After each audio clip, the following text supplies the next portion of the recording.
Welcome to the latest episode of our podcast series for financial advisors.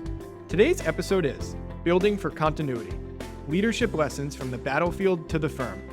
It's a conversation with Dennis Morton, founder and senior wealth advisor at Morton Brown Family Wealth. I'm Jason Diamond, and this is the Diamond Podcast for Financial Advisors. At Diamond Consultants, we help elite advisors identify the right environment for their businesses to thrive, whether that's at a wirehouse, boutique, or independent firm. With nearly 3 decades of experience, we've guided thousands of advisors and represented more than $250 billion in assets transitioned. And each year, 1 in 4 advisors managing $1 billion or more who change firms are our clients. Our process is education-driven and based on building relationships, starting as your strategic partner well before you're even thinking of a move. To schedule a confidential conversation, call us at 908-879-1002. Wondering why advisors change firms and where they're headed? Are transition deals going up or down? Those very questions and more inspired us to create our annual Advisor Transition Report. It's the award-winning, data-driven resource designed for advisors that connects the dots between the motivations around movement and the firm's appetite for top talent. Arm yourself with the knowledge you need to make smart decisions. Download your copy at diamond-consultants.com/transition report.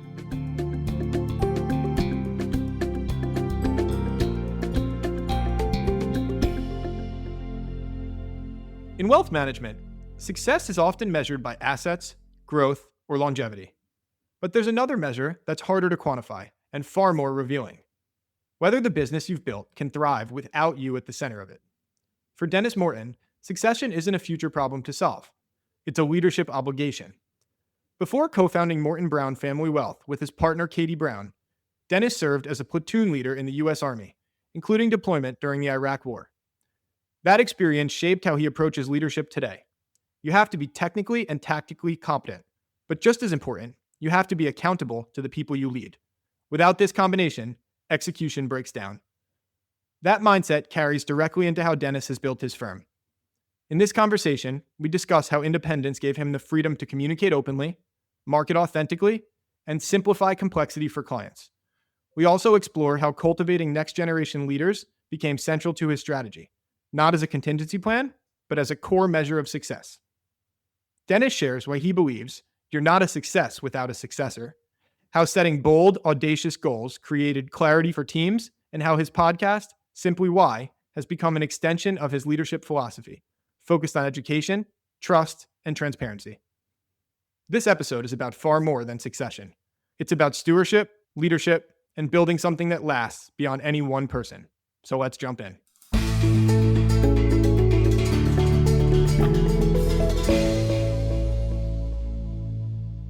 Dennis, thanks again for joining us. Thrilled to have you here. Tell us a little bit about your background, what brought you to the world of wealth management. Give us a little bit of context. Sure. Thanks for having me, Jason. It's good to be here. I followed a meandering path. This is really not the place I expected to be 20 plus years into my professional career. So I was born and raised in Baltimore. I studied history in college. I had an ROTC scholarship, so I took a few business classes, had a business minor, and then went and shot Patriot missiles for 4 years. I was an Army officer stationed in El Paso, Texas, did a couple of stints in the Middle East, especially at the beginning of Operation Iraqi Freedom. And then leaving the Army, I didn't have much time to plan my next phase because I was stop-lost at the time of the war and couldn't get out when I expected to. My wife and I were getting married in the Philadelphia area. We thought we would end up somewhere in eastern Pennsylvania and landed in Allentown, PA, sight unseen. So about an hour and a half north of Philly, hour and a half west of Manhattan. I took a job there for a couple of years and hated it. And after my wife was pregnant with our first child and she knew I was pretty miserable, she said, we got to discern what's going to come next. And I had a poor experience with a financial advisor and thought, I think I could do that. I don't know what it involves, but I took a flyer, and actually Smith Barney took a flyer on me, hired me as a broker in 2005. So I'm 20 plus years into the business now. And I started in training in 2006. And that was kind of my entryway into there, but it was a very unconventional path. Fast forward a couple of years I learned a lot in my experience at Smith Barney, but I was only there for less than 3 years. I was actually fired for lack of production. Back in the day, you had to sell a lot of product. Tough timing too. Imagine you joined in 05, 06. That means you were 2 years shy of the crisis. Yeah, I was let go near the depths of the crisis. It was fall of 2008, Yeah. and then ended up moving to an independent firm where Katie Brown was a partner, and that's where we met. That's great. So that's a good segue. Tell us now about your current firm, Morton Brown Family Wealth, and give us some context, if you don't mind, for our listeners who aren't familiar. Include some numbers on size, the types of clients you serve, where you're based. Sure. Katie Brown is my business partner. We met in 2007 when I was interviewing for kind of what was my next act after leaving Wall Street. She was already a partner at an independent firm. When I got over to the independent side, late 2008, I saw what she was doing. She had a different path. She was a really early certified financial planner in her career. She was doing high-end financial planning for the founder of this new firm that I had joined. I was in more of a traditional brokerage model, investments, business development, that type of thing. We didn't work closely together for a few years. I eventually became a partner there and we started collaborating a little bit more. But I always had a great appreciation for the work that Katie was doing on the planning side because I hadn't been exposed to it in the brokerage world. So I went and started getting my CFP because I said, I want to do what she's doing. That sounds really cool. Fast forward to about 2014, Katie was pivoting. She said, can we get together and talk about something? She said, I think I really want to become more of a lead advisor.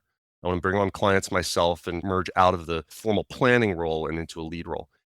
And the more we started talking about that and collaborating, there was a lot of energy to it. We were excited about what we were learning about the evolution of the business, what was happening out there in the RIA space.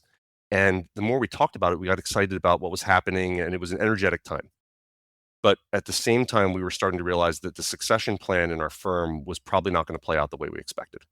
So by 2017, 18, we were really thinking seriously about launching our own firm, which we ended up doing in the spring of 2018. And it was great because we had complementary skill sets. Katie had the compliance background, in-depth planning, and some of the operations stuff. I had more of the strategic vision, the business development, and client relationships.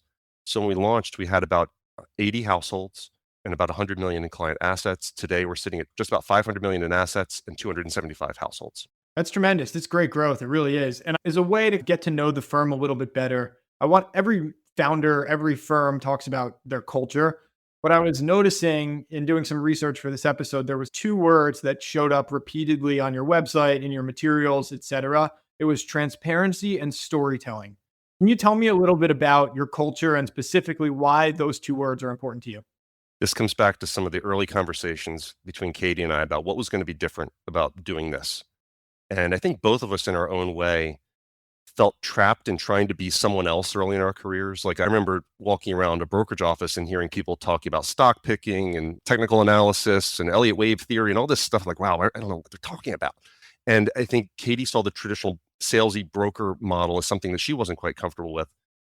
So, and I'll share a story. The first time I really felt like I presented myself authentically in a transparent way was, I don't know if you're familiar with the Rotary clubs that exist around the world. One of the early pieces of advice, I'm not from the Allentown area originally, grew up in Baltimore and just, again, landed here sight unseen. So I had to get to know this community in the same way I had to get to know this business.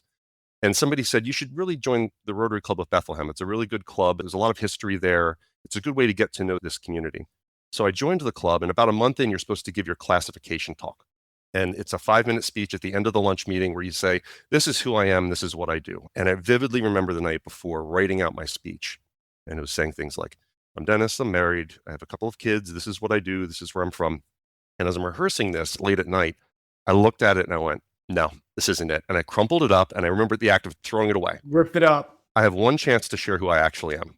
So I went in there and I talked about being a guitar player and a veteran, being in a Grateful Dead cover band, this weird career path that I'd had. I even shared a picture of the moving van with the Baltimore Colts leaving when I was 5 years old and growing up without football, and some recent personal tragedies. Just a very vulnerable way to say, we're an open book. Here's who I am. And when I finished and the meeting ended, I had a line of people waiting to greet me afterwards. One of them had Ravens season tickets. The other was a veteran. Another guy who's become a client and a very close friend of mine, he was a huge Grateful Dead fan. He said, we got to talk. And so it was just, that was validation and continued to be validation that share your story, talk openly and out loud about who you are, why it is you're doing what you're doing. And I think we've carried that forward. And Katie and I had to do the same thing. We had to look at each other and say, who are we going to be in 10 years, 20 years, if we're going to do it this way? And there was a lot of that transparency and just storytelling that we became very comfortable doing as we told this new story about Morton Brown. I love it. It's a great answer. So, all right, that's the squishy side, if you will, the culture, the stuff that's harder to put numbers to. Let's talk about the numbers now for a second. You've been pretty public, and I respect it. I'll give you my background here on this question. I think a lot of RIAs are reluctant to put numerical goals, or a lot of independent businesses are reluctant to put, maybe I'll broaden it to advisors in general, reluctant to put numerical goals on 5 or 10 years from now. Like it's a scary thought to say, I want to be at X. Even when you press a lot of times, and we ask a lot on podcasts, like 5 years from now, tell us what size you want to be at. Most people will give a little bit of a kind of walk around answer. You've been pretty vocal, $1 billion goal. I agree there's some cachet to that number, but why and how do you get there? Sure. So this goes back to 2020, really in the depths of the pandemic, when Katie and I, at that point, we're a couple of years into this. We started building a team. We had maybe 4 or 5 people on the team, and we do strategic time. Every couple of weeks, we're sitting down for about an hour and a half, just thinking long term and staying checked in on what we do. And we had started thinking about just growing accidentally. We could wake up one day and be at 500 million or $1 billion and figuring out what that means, what kind of a team needs to support that, what it means for our clients, our service model, everything else. And we both agreed we don't want to get there accidentally. If we're just going to drift there, one of my friends has a great line. He says, no one drifts into excellence. If we're going to get to $1 billion firm or whatever the number is, then let's backwards plan from that. What size team are we going to need? What's it going to look like? Let's put some hard and fast numbers. We did an offsite back in October, and Katie had the original spreadsheet that we did in 2020. And sure enough, we were like right in line within a fraction of a percent of number of team members, number of clients, all these things. And I think it was a validation for our team that we're not setting a number just for the sake of a number. We're setting a number because it means these are the opportunities we're creating for professionals to do great work here. This is the number of families that we're going to serve. And it took a little while. In fact, I think it wasn't until our client gathering at the end of 2023 or 24 that we did share that out loud with them. One of the most frequent things we hear from clients or people around us, get a great sense of intention around what you're doing. It feels very purposeful. And we became comfortable talking about that. If it feels purposeful, it's because it is. We're talking about this big, hairy, audacious goal that you all are a part of. And the growth means that you see this team around us, they're all here because we're trying to, and truthfully, we're going to pass over this goal on some random Tuesday in July, and we're going to keep doing the work. But it means, is there some North Star that we have guiding us? And that's been really helpful. And our clients feel like they're part of something. They've been very supportive of us talking out loud about that. Yeah, I love that. We call that begin with the end in mind. You're doing that to the nth degree, really, is what you're saying is, it's when you get to $1 billion, you're going to be calling me up and saying now it's 2 billion is the big, hairy, audacious goal. It's not about the number. It's about the number implies a certain process, a certain way of doing business, a certain degree of excellence, frankly, because to your point, there aren't that many accidental $1 billion businesses out there.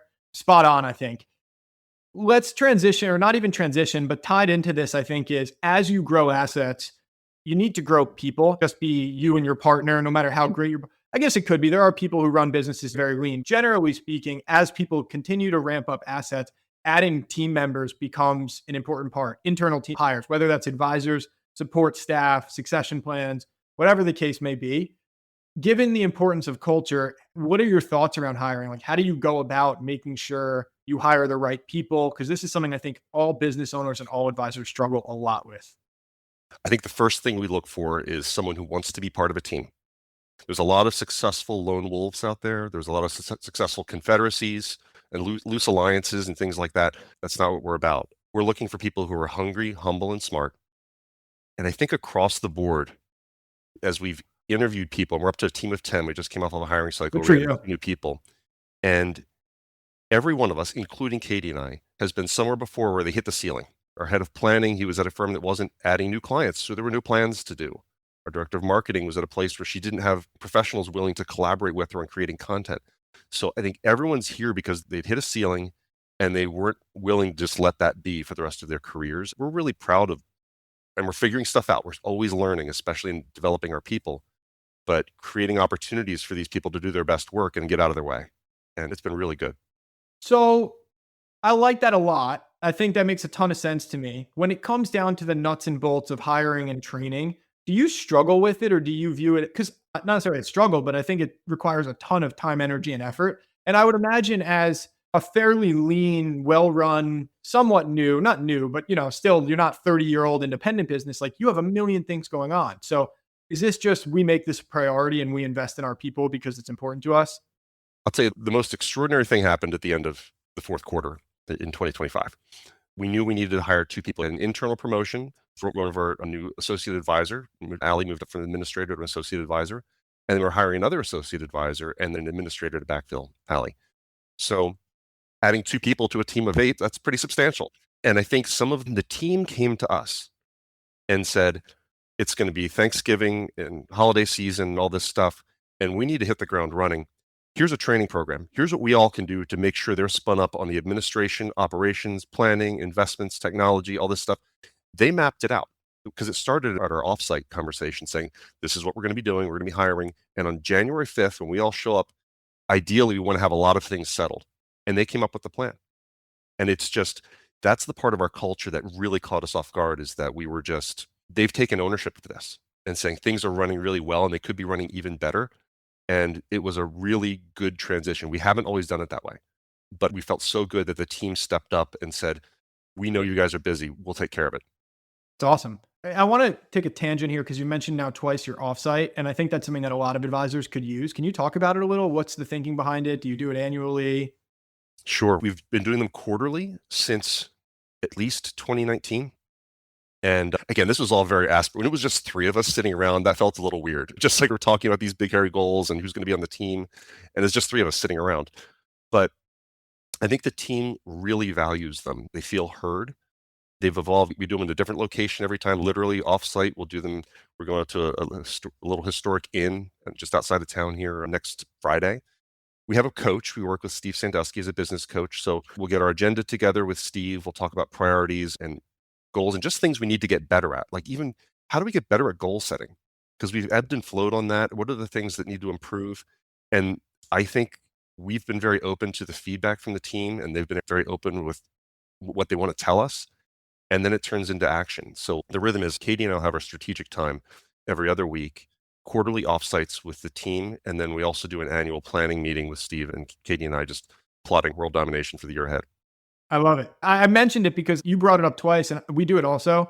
And I think there are so many benefits to it. Even if you didn't talk about a single business related topic, I think it's increasingly hard just to get everybody in the same room together or virtual room. And it's a nice way to connect. So And what it also did, coming back to some of you mentioned the language that's on the website. We crafted some of that language before we launched the firm. And we were trying to think of what words resonate with us and what matters to Katie and I, what matters to our clients.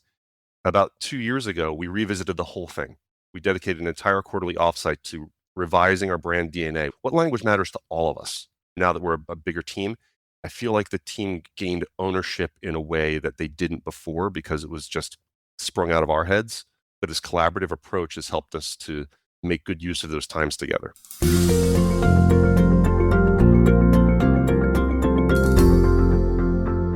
I want to ask you, I lost track of time. We're probably coming up on 20 minutes and you haven't mentioned the word investments. I don't think once. I know it's not because investments aren't important to your clients, but you're talking a lot about culture and transparency and storytelling and all things that sound great. But as a cynic or as a skeptic, I'd say, but isn't the ultimate goal to be a steward of your client's money and to make money for your client? Like, how do you balance that idea that at the end of the day, it's an investment management business, but you're trying to differentiate, I assume, in all these other areas, right? Yeah, this is something where, again, the kind of converging Katie's in my background. I came from a pure investment background in my training, and she came from a planning background. How do we reconcile the importance of those two things? I give Katie a ton of credit for driving the quality of the planning work that we do. Like that's her standard that everyone else in the firm is designing to make sure that we can do that for the next 100 households that come on board. But I think the differentiator for us is less about the planning versus investing. Like the investing part's important. We use an outsourced chief investment officer team over at East Bay. That's been really important for us to have kind of that CFA level research that can be done on our behalf. But what I saw for this comes back, I'll give you an Army analogy. When I was a second lieutenant and went into a Patriot missile unit, I had 2 jobs. I had to be technically and tactically competent on the Patriot missile system. I had to pass all my tests. I had to learn the system. I had to be proficient at shooting this weapon and being an air defense artillery officer. I was also a platoon leader for a maintenance platoon of 30 soldiers, and I was responsible for their health and well-being, the execution of the mission with these people. I think what I couldn't reconcile when it was all about investing in the first phase of my career is that you have to be both a practitioner and a leader. You have to implement, you have to execute the mission. And that's what we see. We have to have a deep understanding of how the investments work. And we spend a lot of time on that, understanding what it is we own, why we own it, helping clients to understand that and being good stewards of the investments. But then there's the leadership side of you can get all the good performance you want, but sometimes the minute there's a hiccup in performance, clients lose confidence. And our job is to lead them through this collaborative planning process so they believe their plan. And that's the leadership side of it. So it's not enough. You can't put together a portfolio and a 30-page plan and walk away. And I assume the other side of the coin is also true. It's not just investments. It's not just planning. Like, it sounds like you view yourself as kind of the intersection of all these things holistically. Yes. And sometimes it is interesting that there's sometimes a convincing job for people to understand that's what we can do for them and making sure they're accessing the broad spectrum of our expertise and how we've designed the firm. But it's always a balancing act, and the language that we use matters, the why behind our investing in the process. And that goes back to your point about storytelling. I mean, it's baked into your DNA. Yeah. Yes. On that topic of storytelling, you have your own podcast, and I want to talk about it a little. First of all, how did that come to be? Because it's something that a lot of advisors, especially captive wirehouse advisors, really, I kid you not, daily we get asked, I'm really interested in having my own podcast, and the firm just doesn't allow me to do it. And so it's super germane and relevant, and it's something we obviously do ourselves and we enjoy. Talk to us about that experience a little. I agree with you. It's totally a superpower here in our side of the business because we get to talk out loud and we have a great relationship with our compliance team. They know how we've spoken often enough. We've written and communicated often enough. They know how we're going to be doing this. So it allows us to be very intentional in what we're doing. But the podcast was really Katie and I talking about just things that capture our attention. It's almost an inside look at what it's like being an advisor, being a client of a firm, the kinds of things that we talk about. Effectively, it's pressing record on the conversations that we have during strategic time. The issues that we face, the opportunities, the things that get us excited, our observations. And we don't get into the top. It's not what happened in the markets today. It's what are the kinds of things that our clients are facing and the questions that they ask us all the time. And it's been really fun. We enjoy it. That's awesome. And so I guess what that brings up to me is your time must be increasingly split between the business running activities, and I'd include a podcast on that list, and being an advisor, right? Like, how do you reconcile that? I think we've always had depth in every client relationship. So when Katie and I launched, both of us sat in on every client meeting and we said, we have depth here. They're always going to be too deep. As we've grown, we've kept that up. So when now we have associate advisors sitting in on all the meetings, we've used Jump AI to help with some of the meeting organization and prep. We have dedicated financial planner whose job is to do, so it's not 4 or 5 different advisors doing all their own financial plans. We have a dedicated person, John, who's doing that. So I feel as if we've been very conscious of our capacity and something we're very proud of. Like, we use the Schwab benchmarking study every year, participate in that, and we follow our growth rates, but also the capacity measurements. And that's allowed me and Katie to continue doing our leadership roles. And the team's also very aware of that. Like, we don't need you to be doing this over here anymore. Focus on the other thing. You mentioned Schwab, and we get asked a lot of people who are exploring this pocket of the independent space, call it RIAs, either having your own RIA or even affiliating with like a multi-custody platform. Obviously, Schwab is the 800-pound gorilla in the space. You'll hear, I think, a range of opinions on the custody space and on what it represents. What's your experience been with Schwab or with custody in general? And what's your client's experience been like? It's been a good experience. We've been with Schwab since, I think, 2011 when we converted over from an independent BD to RIA at our old firm. And we continued with them. And we had the option of evaluating other custodians, but we've had a good relationship with them. We've also bolted on a lot of great pieces of technology. We're big believers in that core satellite. So the client experience at Schwab has been good, but then we have it augmented with Black Diamond and Nitrogen and other e-money and other platforms that really round out the client experience.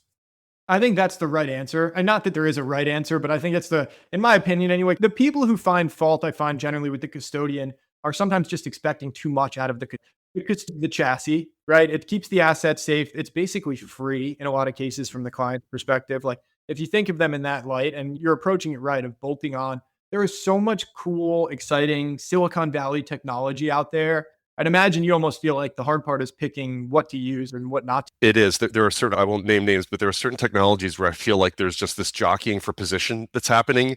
And one month one's ahead, the next month the other's ahead. And it's tempting to keep jumping from one to the other.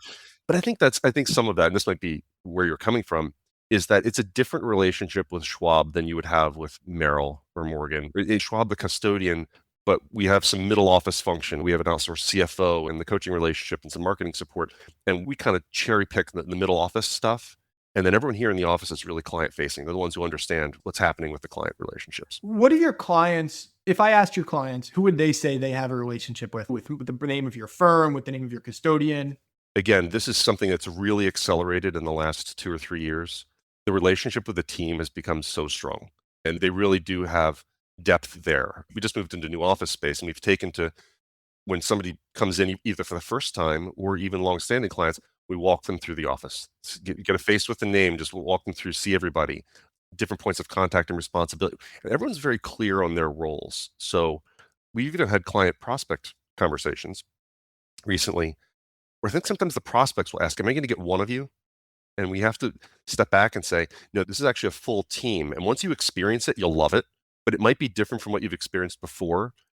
This again comes back to our background, seeing the hero advisor. I'm the one who does everything. It all gets routed through me, and I'm your one person. And we've seen the capacity limitations that come along with that. And we've worked really hard to avoid that. And really, the less it is about Morton and Brown, the better as we've grown. The other downside of that is you'll never take a vacation if that's your model. You're stuck to the desk, basically. I'm half kidding, but you really are effectively chained to the desk because you're always responsive to your client. This is what, in part, the wirehouses agree. They've liked the team model, and they would say the same things you're saying. It's about capacity. It's about multiple touch points in a client relationship. The cynic in me says in that instance, it's also about stickiness of relationships and putting multiple hooks. I think in your case, it makes all the sense in the world. Like, part of building a firm is not just to be able to tack on assets for the sake of it. It's about being able to add capabilities and add resources to support your clients better. That's something we've thought a lot about. And actually, we've had now 4 team members take 5-week-long sabbaticals since our founding in the last 3 years, including Katie and myself. I walked away for 5 weeks just in 2023 and disappeared, didn't check emails, didn't do anything because we've built in the redundancies and then the team support. And that was all part of that big here, that $1 billion. We don't want to wake up in 10 years and my kids are grown up and I've kind of worked myself to the bone for 10 years, just making it all about me. I want to make sure that I can step away and Katie's got me covered. Katie can step away and I've got her and vice versa. And that's available to all of our employees. I think a lot of people could learn from that too, because it's a healthy model professionally and I think personally also. Thanks for sharing that. All right, let's talk a little bit about your client experience and what you deliver to your clients. I want to go back. I know I started talking about this idea of like, it's more than just investment management, but I think a lot of advisors wrestle with like almost how do you educate clients on what it is you do for them? Can you walk me through what that pitch sounds like? Because like I would guess it's not about beating the market. Is that fair? Absolutely. And we've become a lot more bold in that in recent years in saying, if I wanted to show you the back test on the ultimate portfolio from the last 5 years, I could do it, but I'm not going to do that. That's not part of our process. I think when people come to us, and you're talking about a prospective client who's interested in what we do, if someone comes to us, it's usually because, and this has become much more consistent over time, people are coming to us, I think, for the right reasons. They've hit up against the ceiling of complexity for a certain decision or series of decisions. Either the consequences are such that, hey, we really need to pull in somebody or maybe have a different skill set taking a look at this, or there are more stakeholders involved, or I don't understand this. So we get a lot of really smart people. They're good leaders. They appreciate having talented people around them and smart people around them, helping them make good decisions. And I think what we say is we're helping you go out and live your life knowing that this part you have somebody who's thinking things through. I'll give you an analogy that I've shared. Again, another Army story, but it was very formative. Once I started realizing how that training was applicable to this, I realized that it's a lot of how we've gotten where we are. So when I was in a Patriot missile unit, we'd be stationed in the middle of the desert. It would be like 12 or 15 of us just out there in the desert. And every once in a while in the middle of the night, someone with a star or a bird on their helmet would show up in the middle of the night and say, "Lieutenant, what's your story?" And it would be the brigade commander or a general or something like that. Now, that person has 1,000 different decisions to make and many other places to go in that night, choices and gathering a lot of information. I can't regurgitate the tactical manual. I can't just tell them everything that I have to give that person the situation, what he or she needs to know so they can go out and do their job and make good decisions. That's our role. When somebody comes in, they don't want to have the Wall Street Journal recited to them. They don't want that 80-page financial plan. They're departing their life to come into our office, sit down and focus on this thing. We need to give them good, pointed information to help them go out and live their life. And it's a relief. Once people feel that, it's a relief. And I also, increasingly, we've been just really open about talking the concept of enough. Markets have done really well. I think there are some of our clients who never expected to be in this position. So now what do you do? And how do you feel liberated to live your life, to spend money, to support family or support causes? That's been a great selling point for we're comfortable having these conversations about spending your money. Yeah. I think the army analogies are super applicable. I might have to steal a couple of them because it worked really nicely. And I think this idea of like, we're the expert, but we simplify what is complex and esoteric. And for a lot of people, shrouded in opacity of the like, this is something that a lot of people have anxiety talking about. And I think a lot of advisors even forget that sometimes because you spend all day, every day talking about this stuff. So to the extent you can just simplify the complex and tell them like, we got this. I think that's what a lot of people are looking for, somebody they can trust who can just handle all of those things. We have to fight for simplicity. The natural tendency is complexity is introduced and we have to fight to kind of keep it contained. Life is complex enough. This part should be as streamlined as possible. Absolutely. Well, one of my questions for you is going to be how your service experience has shaped your role, but I think you've touched on that a number of times. Let me ask you from a leadership perspective, though. Do you lead your organization in what I would call based on your Army experience? Or do you say, I saw that mousetrap and I think there's a better way? I think it informs what I do. It took a few years for me to reconcile all this. Liberal arts degree, Army officer who's going into finance. It has informed what I do. And I think it's been misunderstood in my career. When people hear I have an Army background, there's an assumption about a military style of leadership. But on my first day in the Army, we weren't shooting any missiles or any guns. My first morning as an Army officer, we showed up at the barracks at 6 a.m. for a health and welfare check. And that means you're going into the rooms of 18 and 19-year-old privates and specialists, checking to make sure they're taking care of themselves, making sure there's no contraband, and just really checking in on their health and welfare to support them as people so that we can do the mission. I had so many very human moments in the military, humbling moments, and things where I was in uniform on September 11th, so things changed very quickly on that morning. And I think what it's influenced my leadership style is we can't pretend like things won't change. There are risks out there. We're not Pollyannish about we can just set a strategy and it's going to be a one size fits all. It takes dynamic leadership. It takes presence. Not that we're eternally vigilant and constantly on guard for things, but you have to be prepared, be ready to make another decision. And that's been something I've pulled forward into this career. And anything, if you, with some humility, you don't have to answer me, but anything you've messed up as a leader, anything you feel you've gotten wrong? I think the partnership has been the great blessing of my professional decisions. Partnering with Katie was the best professional decision I've made over the course of this career arc. It took me a while to figure out how to make that work best. I couldn't find the partnership in the Wall Street world. There was still a lone wolf, independent mentality. I struggled with isolation there. I don't know if it's a mistake, but I waited too long to start figuring some things out. And I needed the right sources. So we started meeting people outside of our firm, people who are doing nationally good work in this and creating great change in the industry. It took a little while to come around, but by the time it did, and by the time Katie and I really started collaborating on what this was going to be, we'd figured out a lot of things. It just took a long time to get there. Yeah, I love the vulnerability there and sharing that. Is like, listen, we got to where we ultimately should be and where we wanted to be. It took us some learnings, and that's the human part of this journey and part of this process. I'm bringing this up because a lot of people journey to independence. When you look back on it, you're like, why didn't I do this sooner? Like, this was a no-brainer. But there's that middle years I'd call, or like the messy middle, I think I've heard the term used, where mistakes happen. And it's just part of the process of getting from there to here. And now it feels to me, at least, like you feel like you've got your feet under you. We've got a process and we've got this. So I'd be interested to see over the next couple of years, does your strategy turn more to turbocharging like acquisitions, or is it more just like we've nailed this, we want to keep doing what we're doing? That's a very important question. We haven't done any acquisitions up to this point. All of our growth has been organic. And I think my answer would have been different 6 or 7 years ago. I think we would have been more open to acquiring an advisor and an advisory team. But now it's dynamic and living and breathing, but it's a very specific way that we do things, and our team understands it and they work at it very hard. I think it might be difficult for someone to come in from the outside and fit into that easily. We also are still in a mode where we want to continue to figure out organic growth. What does it mean to communicate effectively so that clients who would be a great fit for the work that we do are finding us and we get to do our best work for them?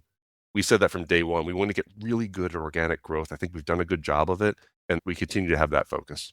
I respect that tremendously. Part of my reaction was maybe a little bit surprised because most advisors, most RIAs we speak with would say something more akin to the opposite, where it's we weren't ready for acquisitions while we were still growing, but now we feel like we figured out the process. And for you, it sounds like what you're saying is we might have considered it a couple of years ago as almost like a way to get quickly from there to here, but now our people and our process and our culture is just too important to us.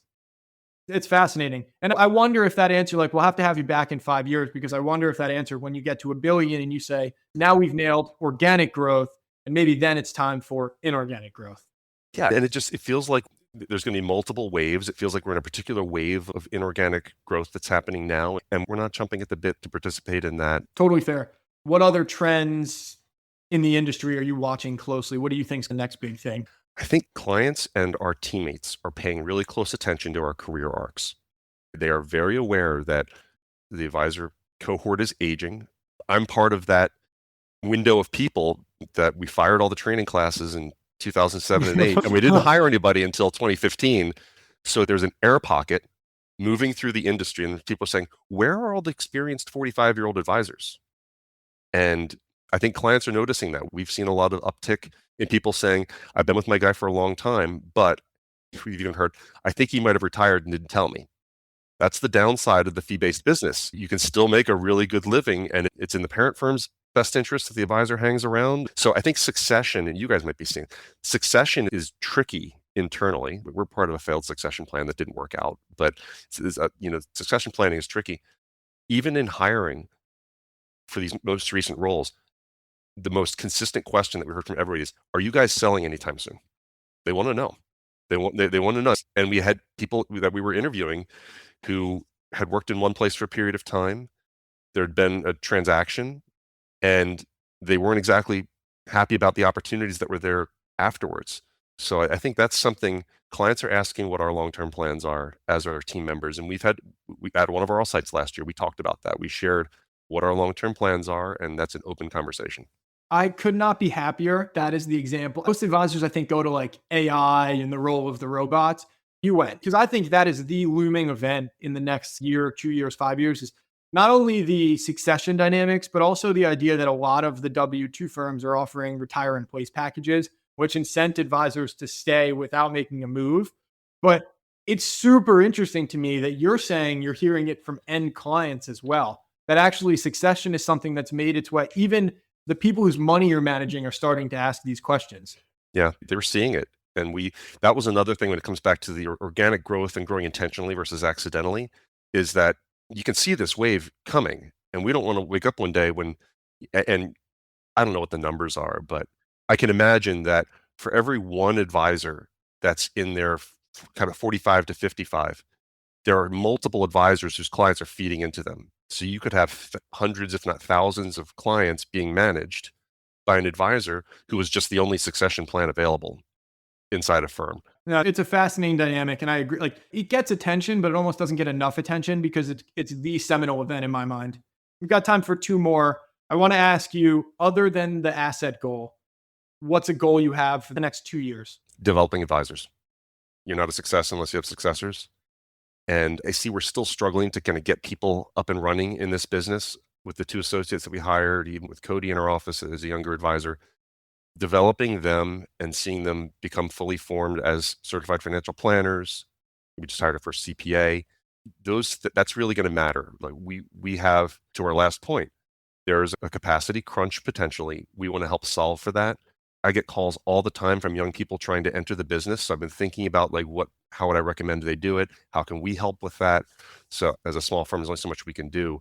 But I just think if I look up in 10 years, let's say, I think we're going to continue to be a growing, joyful firm. It's going to be great. I would love to see some advisors with 5, 10 years under their belt who love doing their work here. That would be great. It's a great answer.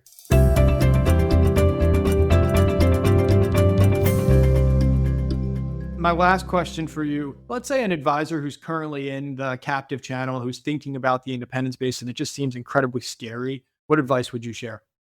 If they're inside the captive channel and looking outside, it's certainly not as scary as you might think. I think one of the more frequent, it may not still be the case, but a lot of time I hear compliance. Like, what would I do about compliance? Well, What it's would I do still about-" the case. Yeah, okay. Yeah, so it's just, I think that the leap can feel scary. I just know that for me, and for Katie and our team, it's been absolutely liberating. Just the ability to talk out loud, the ability to design something. And not everybody has the entrepreneurial bug. But for somebody who thinks, like, could I do it? And maybe I could, it's really worth exploring. I would advise them to lean in. And even just, we feel like we're part of a community. We're trying to create a community for our clients, but we feel like we're part of a wider movement of great firms nationwide. We've made so many friends, just the work that you guys are doing and just some of the other practitioners, fintech, you name it, and other leaders in the business. You're not alone. Like, in fact, the illusion is that you might be more alone inside that captive than you would be out here, and the water's fine. It's a phenomenal answer, and I agree. It's one of the coolest things about the independent space is how communal, and in some ways it is, but in most ways it's really more fraternal and collegial. It's a great place to end. Thank you so much, Dennis. This has been a fantastic episode. I really enjoyed having you on, and look forward to seeing you hit that big, hairy, audacious goal. Thanks, Jason. Appreciate it.